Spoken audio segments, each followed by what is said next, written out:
गड्ढे में छुपी हुई औरत को ढूंढते हुए ये दोनों आते हैं और बातचीत से पता चलता है कि उन दोनों में से एक पति और दूसरी सास है और दोनों बहुत ही गुस्से में थे और लड़की बहुत डरी और सहमी सी थी और उसे ढूंढते हुए दूसरी साइड में चले जाते हैं।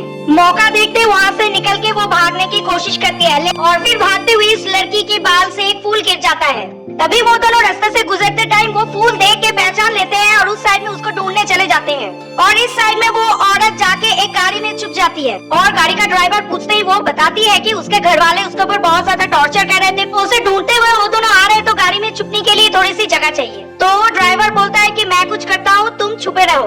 और उस साइड में वो दोनों लड़की को ढूंढते हुए मेन रोड पे आते ही उस गाड़ी पे नजर पड़ती है और उन दोनों को शक होता है शायद वो औरत उस गाड़ी में छुपी हुई है। तो चलो जाके देखते हैं।